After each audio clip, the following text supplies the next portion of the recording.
আসসালামু আলাইকুম গাইস, কি অবস্থা? সবাই কেমন আছেন? আশা করি আপনারা সকলে ভালো আছেন। আজকে 3 দিন অসুস্থ থাকার কারণে ভিডিও দিতে পারি নাই। তো চলুন রাফি গল্পের পরের পার্টটা শুরু করা যাক। তারপর রিয়াজ আমাকে দেখিয়ে দিলে রিয়াজের নানা আমাকে বলে উঠে, তুমি আমাদের কত বড় উপকার করলে তা বলে শেষ করতে পারবো না। রিয়াজ আমার একমাত্র নাতি, তোমাকে কি বলে যে ধন্যবাদ দিব তার আমি ভাষা হারিয়ে ফেলেছি। রাফি তখন বলল, না ঠিক আছে।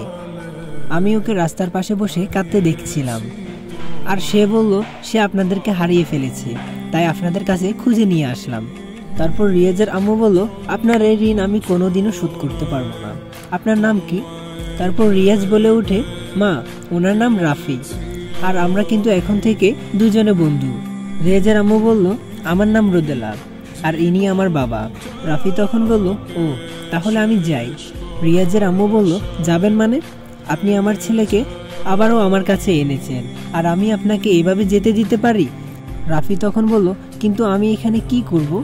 রিয়াজের আম্মু বলল, আপনার কিছু করা লাগবে না, আপনার জন্য যতটুকু আমার সাধ্য তাই করার চেষ্টা করব, আপনি প্লিজ না করবেন না। রাফি তখন বলল, আচ্ছা। তারপর রিয়াজ আমার হাত ধরে তাদের বাড়ির ভিতরে নিয়ে যায়। বাড়ির ভিতরে আরও অনেক সুন্দর। তাদের বাড়ির ভিতরে ঢুকলে রিয়াজ বলে, দেখেছো, এটা আমার নানার বাড়ি, সুন্দর না? রাফি তখন বলল, দেখতে অনেক সুন্দর। রিয়াজ বলল, চলো আমার রুমটা তোমাকে ঘুরে নিয়ে দেখায়। রাফি তখন বলল, কি বলো, তোমারও রুম আছে?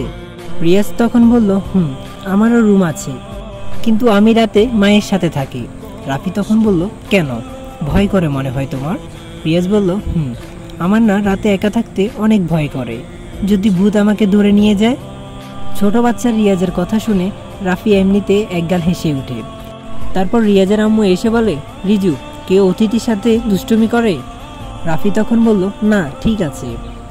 আচ্ছা আপনি কিছু মনে না করলে আপনাকে একটা কথা জিজ্ঞেস করি? রিয়াজের আম্মু বলল, জি বলুন। রাফি বলল, আপনার মাকে তো দেখছি না আসার পর থেকে। রিয়াজের মা তখন বলে, আসলে আমার মা 1 বছর আগে মারা গিয়েছে। রাফি বলল, ও আমায় মাফ করবেন এমন কথা জিজ্ঞেস করার জন্য। রিয়াজের মা বলল, না ঠিক আছে, আপনি রিয়াজকে নিয়ে খেতে আসুন। রিয়াজ তখন বলল, হ্যাঁ চলো চলো, আমার না অনেক খিদে পেয়েছে। তারপর আমি আর রিয়াজ খেতে বসলাম। রিয়াজের নানাও আসলো। তারপর কয়েকজন কাজের লোক খাবার আমাদের পরিবেশন করলে রিয়াজের নানা বলে উঠে, আচ্ছা তুমি কি এই শহরে থাকো? রাফি তখন বলল, এখানে কাজ করতে এসেছি। রিয়াজের নানা বলল, ও তুমি জানো আমার এই একমাত্র মেয়ের রোদেলা আর তারই একমাত্র ছেলে মানে আমার নাতি রিয়াজ, তাকে তুমি আবার আমাদের মাঝে ফিরে নিয়ে এসেছো। তোমার এই কৃতজ্ঞতা কখনো ভুলতে পারবো না। রিয়াজ বলল, না না, তুমি জানো আঙ্কেল না ভূতকে ভয় পায় না, আমি তার সাথে রাতে হেঁটে এসেছি। রিয়াজের নানা বলল, তাই নাকি? আর কখনো কিন্তু এমন করবে না। তারপর রোদেলা বলে উঠে, মানে রিয়াজের আম্মু। রোদেলা বলল, আপনার সম্পর্কে তো তেমন কিছু জানা হলো না। রাফি তখন বলল, আসলে আমি এই শহরে বেশি দিন হয়নি এসেছি, আর আমার বাড়ি রংপুরে। রোদেলা বলল, তাই নাকি? আমার শ্বশুর বাড়িও রংপুরে। তাহলে তো আপনি এক হিসেবে আমাদের কাছাকাছিরই মানুষ। রাফি বলল, জি হতে পারে।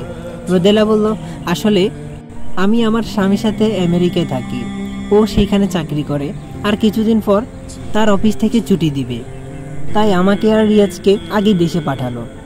এখানে আসার 2 দিন হলো। তাছাড়া আমার বাবার শরীরটাও বেশি ভালো ছিল না। রাফি বলল, তার মানে আপনি এখানে থাকেন না? রোদেলা বলল, না তেমন একটা এখানে আসাও হয় না, আর তাতেই দেখুন কি একটা ঘটনা ঘটে গেল। আপনি না থাকলে কি যে হতো ওর। রাফি তখন বলল, না না, আপনি যা বলছেন তা ঠিক না। আল্লাহ তাআলার রহমতেই ও আবার আপনাদের মাঝে ফিরে এসেছে, এখানে আমি কিছুই করিনি। রোদেলা বলল, তা ঠিক বলেছেন, আর আজ ওর দাদা দাদি এখানে বেড়াতে আসবে। ওর হারিয়ে যাওয়ার কথা শুনে তারাও অনেক দুশ্চিন্তায় ছিল। এদিকে মিম রাফি চলে যাওয়ার পর সাজিদকে একটু এড়িয়ে যাওয়ার চেষ্টা করে। এটা দেখে সাজিদ তাকে বলে, জান তুমি আমাকে এমন ইগনোর করে কেন চলছো? আসো না তোমাকে একটু আদর করি। মিম বলল, খবরদার আমাকে ধরবেন না। সাজিদ বলল, কেন, ধরলে কি হবে? তোমার সাথে তো আমার বিয়ে হবেই, তাহলে সমস্যা কি? মিম বলল, এতই যদি বুঝতেন তবে কেন বারবার ছোট লোকের মতো আমার কাছে আসেন? সাজিদ বলল, কেন, আসলে কি হবে?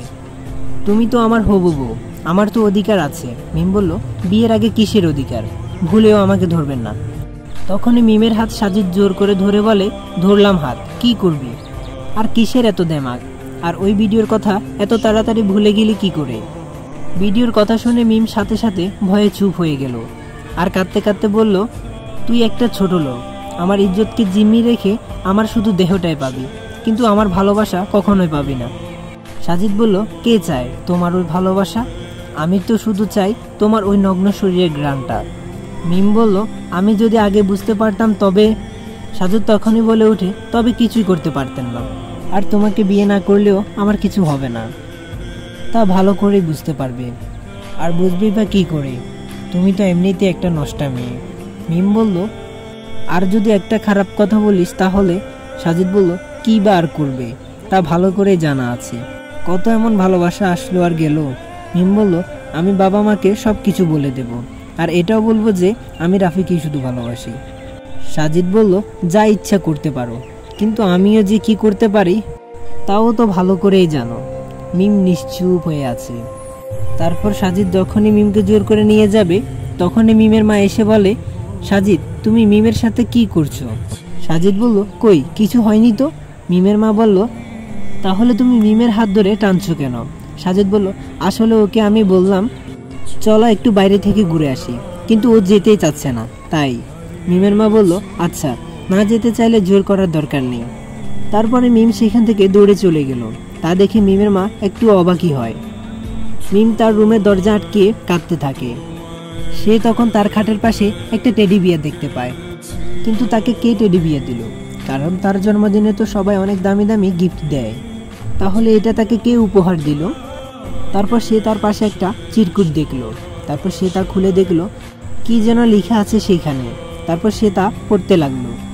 চিরকুটটিতে লেখা ছিল, জানি না তুমি আমার এই লেখাগুলা পড়বে কিনা, তবু অযথা ভেবে লিখে গেলাম। যেই দিন তোমাকে প্রথম ট্রেনে দেখেছিলাম সেদিন তোমার জন্য মনে কোনো ভালোবাসা ছিল না আমার, কিন্তু যেদিন তুমি আমার মতো অসহায় কাউকে নিজের হাতে তুলে খাওয়ালে, ঠিক সেই দিন থেকে তোমাকে পাগলের মতো ভালোবাসি। ঋতুকে অনেক ভালোবাসতাম, কিন্তু কখনো তাকে তা বলতে পারিনি বলে সে আমার মূল্য বোঝেনি। সে তার মিথ্যা ভালোবাসা পাওয়ার জন্য আমাকে তার দর্শনকারী বানাতে একবার ভাবেনি। তাই তোমাকে বলতে চাইনি, কারণ তুমিও যদি আমার সাথে এমনটা করো। কিন্তু যেদিন বুঝতে পারলাম তোমাকে ছাড়া আমি বাঁচতে পারবো না, সেই দিন আর না বলে থাকতে পারিনি, কিন্তু তা অনেক দেরি হয়ে যায়। জানি না তোমাকে নিজের করে পাবো কিনা, কিন্তু এতটুকু শুধু জানি, আমার যেদিন নিজের হাত অচল ছিল সেই দিন তোমার হাতের মাঝে নিজের হাত খুঁজে পেয়েছি, আর সেই দিন থেকে তোমার মনের মাঝে নিজের মন খুঁজে পেয়েছি। যদি কখনো তোমাকে না পাই তবুও সারা জীবন তোমাকে ভালোবেসে যাব। ইতি রাফি। এইসব পড়ে মিম আরও কাঁদতে লাগলো, কারণ সেও রাফিকে অনেক ভালোবাসে। সে এখন কি করবে? সে একেবারেই অসহায়।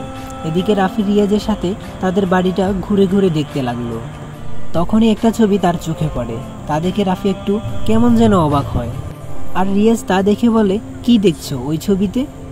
ওই ছবি তো ওটা আমার মা, আর ওটা মায়ের সাথে আমার বাবা। ছবিটা দেখে হতভম্ব হয়ে গেল, কারণ এটা আর কেউ না, এটা রোদেলার সাথে যে সে তার আপন বড় ভাই হৃদয়। তার মানে কি রোদেলা তার ভাইয়ের স্ত্রী আর রিয়াজ তার ভাতিজা? তো গাইস, ভিডিওটি কেমন লাগলো অবশ্যই কমেন্ট করে জানাবেন। আশা করি আপনাদের সকলের ভালো লেগেছে, আর আমার জন্য দোয়া করবেন আমি যেন তাড়াতাড়ি সুস্থ হয়ে যেতে পারি। তো ভিডিওটি বেশি বেশি লাইক, কমেন্ট অ্যান্ড শেয়ার করবেন, আর যারা চ্যানেলে নতুন আছেন তারা চ্যানেলটি সাবস্ক্রাইব করে দেন। আল্লাহ হাফেজ সবাইকে।